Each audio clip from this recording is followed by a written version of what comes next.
সবচেয়ে দামিও জিনিস আমাদের রাসূল আকরাম সাল্লাল্লাহু আলাইহি ওয়াসাল্লাম হুজুর আলোচনা করবেন ইনশাআল্লাহ তাআলা। আমরা বিদায় নিচ্ছি।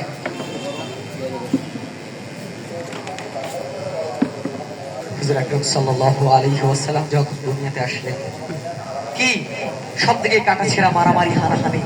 রাসূল আসলেন, সবকিছু ঠান্ডা। মা আমিনা রাসূল আকরাম সাল্লাল্লাহু আলাইহি ওয়াসাল্লাম যখন দুনিয়াতে আগমন করলেন, মক্কার সমস্ত নারীরা হুজুর আকরাম সাল্লাল্লাহু আলাইহি ওয়াসাল্লামকে এক পলক দেখার জন্য আসলেন। সুবহানাল্লাহ। জামিনার ঘরে কি নূর নিয়ে আসলো, কি মুজিজা নিয়ে আসলো, যে মুজিজা দেখার জন্য দূর দূরান্ত থেকে মানুষের ভিড় পড়ে গেল। বলি সুবহানাল্লাহ। প্যারে হাজিরিন,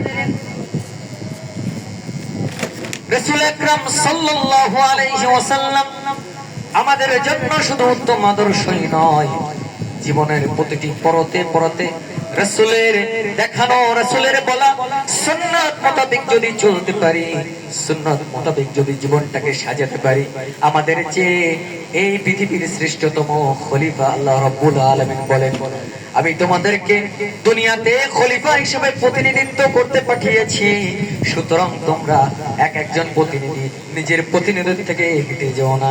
সুতরাং আমরা যদি রাসূলের সুন্নাতকে মনে প্রাণে শরীরে জীবনের শুরু থেকে শেষ আর কোনো জাতি হতে পারে না, ঠিক কিনা?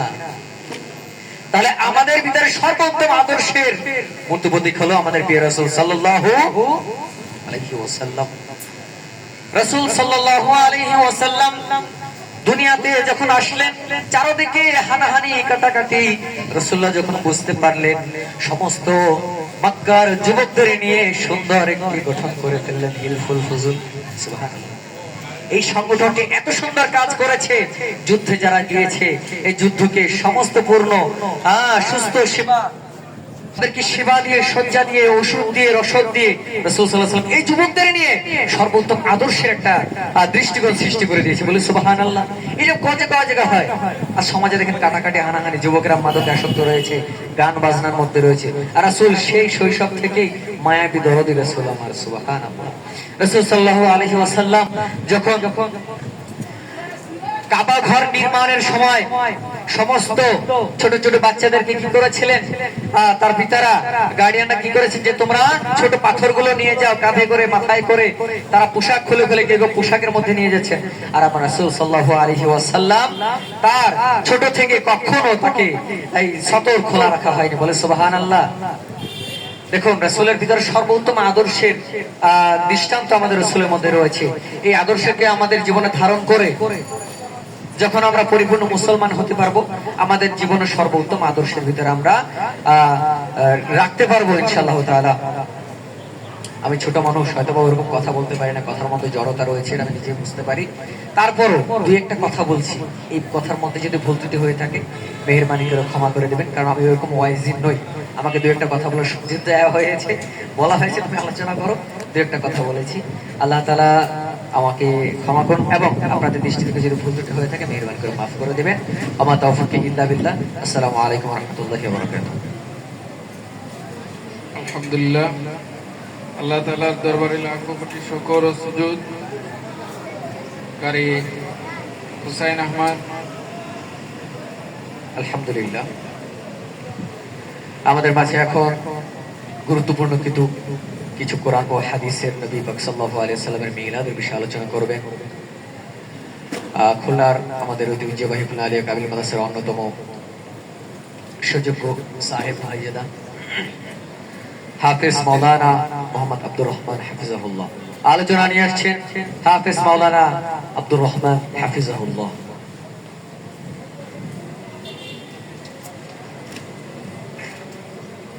আসসালামু আলাইকুম ওয়া রাহমাতুল্লাহি ওয়া বারাকাতুহু। আল্লাহ তাআলার দরবারে লাখো কোটি শুকর ও সুজুদ যে আমাদের পবিত্র ঈদে মিলাদুন নবী সাল্লাল্লাহু আলাইহি ওয়াসাল্লামের মজলিসে, অত্যন্ত গুরুত্বপূর্ণ একটি মজলিস, যেই মজলিসে রাসূল আকরাম সাল্লাল্লাহু আলাইহি ওয়াসাল্লামের শান মান ও মর্যাদা সম্পর্কে আলোচনা করা হয়, সেই মজলিসটা হচ্ছে সর্ব উৎকৃষ্ট মজলিস। সকলে বলি সুবহানাল্লাহ। তো এমনই একটি মজলিসে দরবারে মদিনাতুল মুনাওয়ারা সিলসিলা ফুরফুরা শরীফের পক্ষ থেকে এই রূপসা ব্রিজের নিচে আল্লাহর বান্দার এই খানকায় প্রত্যেক সপ্তাহে এবং প্রত্যেক মাসে একটি মাহফিল হয়, তরিকতের মাহফিল, এবং প্রত্যেক বছর ধারাবাহিকভাবে ঈদে মিলাদুন নবী সাল্লাল্লাহু আলাইহি ওয়াসাল্লামের এই আলোচনা সভা, মিলাদ মাহফিল আয়োজন হয়। প্রতি বছরের ন্যায় এই বছরও আলহামদুলিল্লাহ আল্লাহ তাআলা আমাদের এই উত্তম মজলিসে আসার, বসার এবং কিছু বলার তৌফিক দান করেছেন। সকলে আল্লাহ তাআলা শুকরিয়া আদায় করে বলি আলহামদুলিল্লাহ। আল্লাহ তাআলা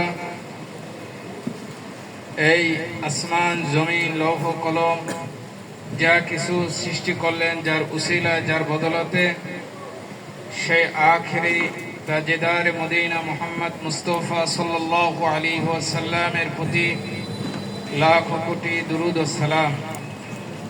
সকলে বলি সাল্লাল্লাহু আলাইহি ওয়াসাল্লাম। তো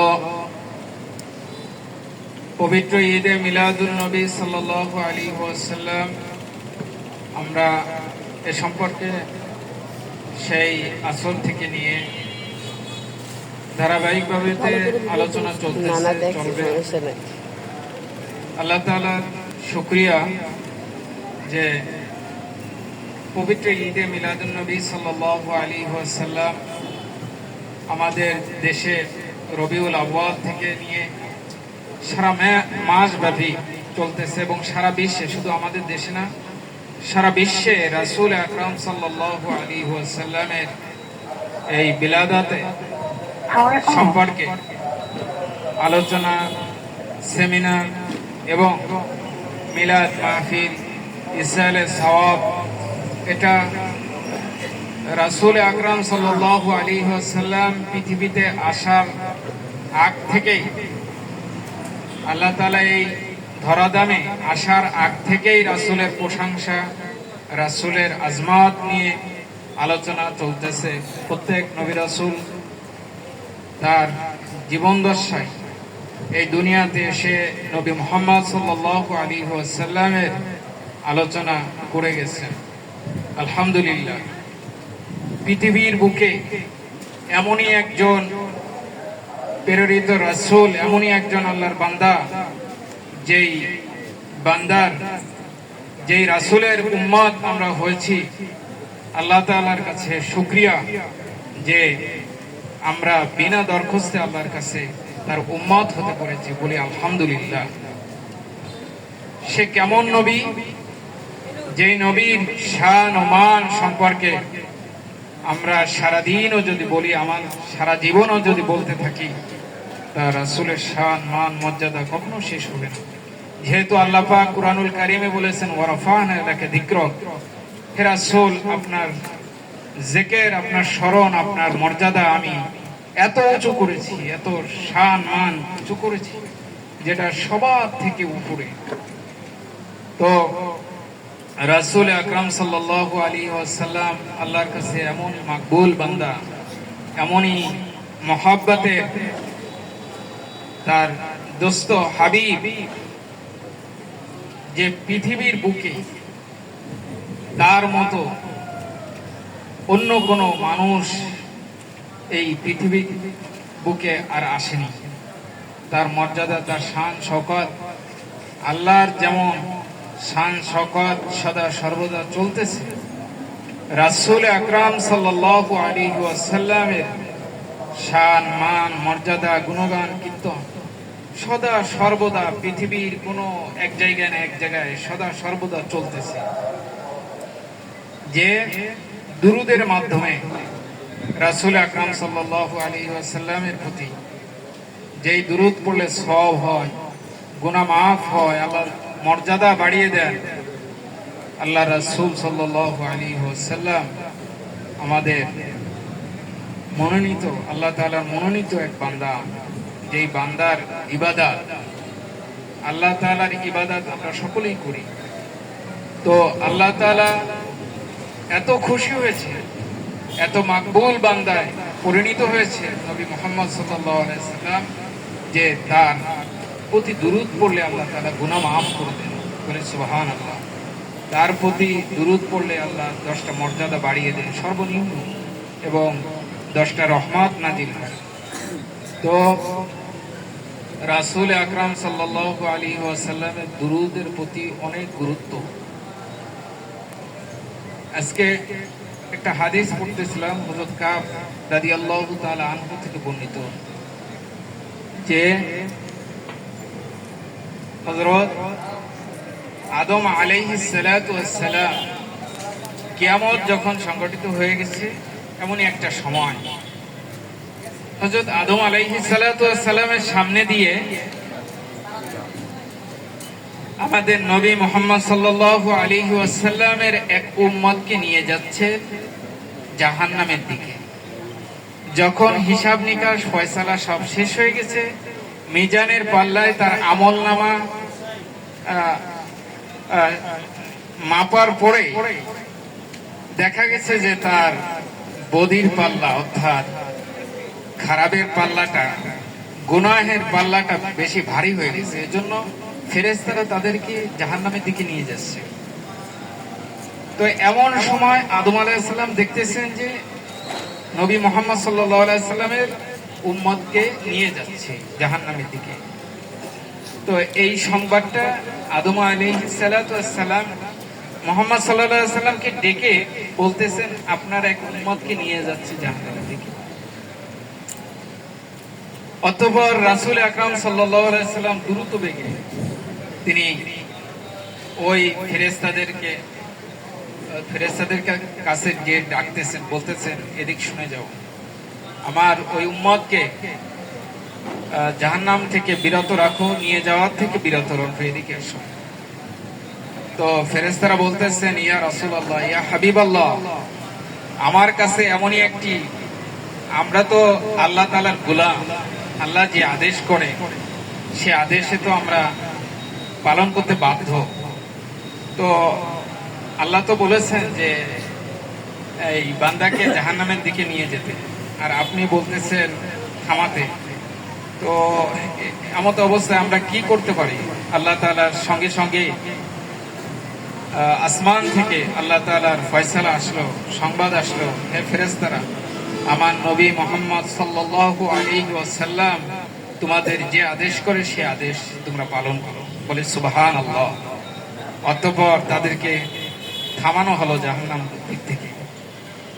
ফেরেশতাদেরকে বলা হলো, নবী মুহাম্মদ সাল্লাল্লাহু আলাইহি ওয়াসাল্লাম বলতেছেন, আবারই তার নেকির পাল্লাটা ওজন করা হোক। অতঃপর আবারই ওই রাসূল সাল্লাল্লাহু আলাইহি সাল্লামের ওই উম্মতকে নেকির পাল্লা এবং বদির পাল্লা ওজন করা হলো। রাসূল আকরাম সাল্লাল্লাহু আলাইহি সাল্লাম হাদিসে আসছে, তার অস্তিন থেকে তিনি একটা কাগজ তার নেকের পাল্লায় রেখে দিলেন। নেকের পাল্লায় রেখে দেওয়ার সাথে সাথে তার নেকের পাল্লাটা ভারী হয়ে গেল। বলে সুবহানাল্লাহ। রাসূল আকরাম সাল্লাল্লাহু আলাইহি সাল্লামের এই মুজিজা, এই কারামত বা মুজিজা দেখেই ওই উম্মতটা কেঁদে ফেললেন এবং বললেন যে, উনি হাদিসের ভিতরে এইভাবে আসছে, উনি চিনতে পারেননি রাসূল সাল্লাল্লাহু আলাইহি সাল্লামকে।